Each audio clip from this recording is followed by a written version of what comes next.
Ven, descubre lo que nunca te contaron, los secretos que el tiempo ha enterrado. Desde un Mozart. Shaka Zulu, solo el nombre ya impone, ¿verdad? Nos suena a poder, a conquista, a una leyenda casi mitológica. Pero, ¿y si os dijera que gran parte de lo que queremos saber de él, pues que no es historia, sino pura invención? Hola, histocuriosos y bienvenidos. Hoy nos metemos de lleno a desentrañar la figura de uno de los líderes más fascinantes y a la vez controvertidos de toda la historia de África. Y es que claro, cuando se habla de Shaka es como si tuviéramos tres personajes en uno. Por un lado, el genio militar. Por otro, el tirano sanguinario. Y, aquí viene lo bueno, un personaje que parece sacado de una novela. Así que venga, vamos a remangarnos y a separar de una vez por todas el grano de la paja, los hechos del mito. Vamos a empezar por lo más jugoso, desmontar algunos de los mitos más famosos que circulan sobre él. Y ya veréis, tienen mucho más de cuento que de historia de verdad. A ver, el primer gran mito, el de su infancia. Seguro que os suena esa historia del niño rechazado, del que se ríen todos y que luego se convierte en un líder imparable. Es una historia buenísima, ¿a que sí?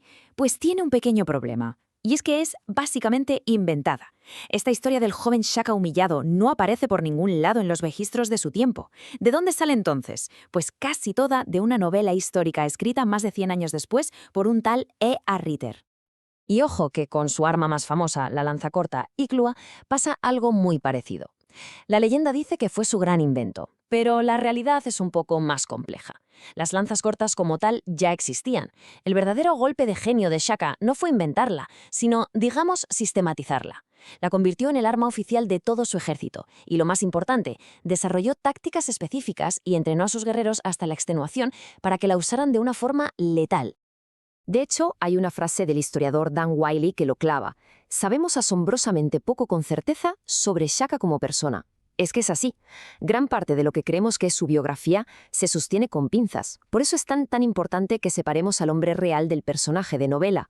Vale, entonces dejemos los mitos a un lado un momento y centrémonos en lo que sí sabemos con bastante seguridad. Y es que cuando quitamos toda la paja literaria, lo que nos queda es un innovador político y un estratega militar sencillamente brillante. Y para muestra, un botón, su táctica más famosa, la formación de los cuernos de búfalo, que ojo, tampoco es que la inventara él de la nada, pero la perfeccionó hasta un nivel que era una auténtica máquina de picar carne. Fijaos qué simple y qué genial. El pecho, la fuerza principal, chocaba de frente para inmovilizar al enemigo. Mientras tanto, los cuernos lo rodeaban por los lados como una tenaza, y por detrás los lomos, una reserva lista para rematar la faena o solucionar problemas. Simple, brutalmente efectivo y con el entrenamiento que les metía prácticamente imparable. Y claro, con estas tácticas los resultados, hablan por sí solos. Mirad este número, 250.000. Es que en apenas 12 años, Shaka pasó de ser el jefe de un clan de 1.500 personas a gobernar un reino de 250.000. Para que nos hagamos una idea, es una expansión a una velocidad de vértigo para la época. Pero cuidado, que su revolución no fue solo en el campo de batalla, fue mucho más allá. Shaka le dio la vuelta por completo a la sociedad Zulu. Todo el poder, para él, centralizado. Creó regimientos por edad, los Amabuto, militarizando a toda la juventud. Y fue listísimo, controlaba hasta los matrimonios, usándolos como un premio para los más leales. Para rematar, nacionalizó la tierra, quedándose con todo el control económico. O sea, no solo creó un ejército, es que rediseñó un estado entero a su medida. Claro, una transformación tan bestia y tan rápida, pues no se hace repartiendo flores, eso está claro. Hubo violencia. Mucha.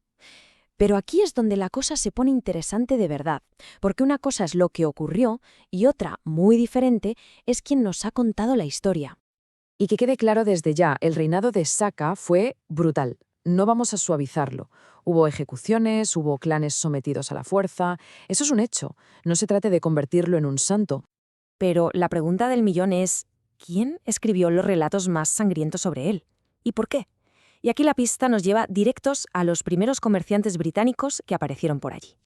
Y es que tenemos la prueba, el documento. Uno de estos tipos, un tal Nathaniel Isaacs, le escribió a un socio diciéndole literalmente que retratara a Shaka tan sanguinario como fuera posible. ¿Para qué? Pues para algo muy sencillo, para justificar una futura invasión británica. Ojo, esto no significa que Shaka fuera un pacifista, pero nos obliga a leer esas crónicas con muchísimo escepticismo. Y todo esto está conectado con una idea llamada el Mfecane. La versión tradicional decía que fue una época de caos total provocada por los zulús, que dejó enormes territorios vacíos. Una historia que, claro, a los colonos les venía de perlas. Podían decir, no estamos robando nada, esta tierra está vacía. Hoy la mayoría de historiadores creen que la cosa fue mucho más compleja y que factores como el comercio de esclavos tuvieron mucho que ver. No fue solo culpa de Shaka. Y con todo esto llegamos a su legado, porque una vez muerto, Shaka dejó de ser una persona de carne y hueso para convertirse en un símbolo. Y como buen símbolo, ha sido reinventado una y otra vez según convenía. Es que es alucinante ver cómo ha cambiado su imagen. Para el novelista que mencionamos antes era una especie de héroe trágico. Luego, en los años 60, los poetas panafricanistas lo convirtieron en un símbolo de la resistencia y la grandeza de África antes de los colonos.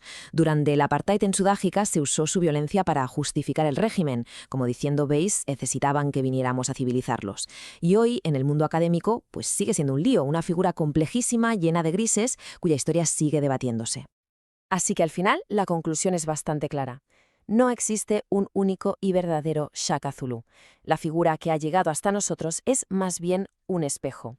Un espejo que nos devuelve la imagen de quien está contando la historia, con todos sus intereses y sus prejuicios. Y esto me lleva a una última pregunta que os lanzo para que haya debate. ¿Creéis que es justo juzgar a un personaje histórico como Shaka, que vivió hace 200 años, con nuestros valores y nuestra moral de hoy en día? A ver qué pensáis, contadnos en los comentarios. Bueno, y hasta aquí nuestro análisis. Si os ha gustado este viaje para separar al hombre del mito, ya sabéis, darle un buen like, compartidlo con quien creáis que le puede interesar. Y por supuesto, para no perderos los próximos, uníos al canal y dadle a la campanita. Nos vemos en la siguiente. ¡Hasta luego, histocuriosos! Ven, descubre lo que nunca te contaron, los secretos que el tiempo ha enterrado desde un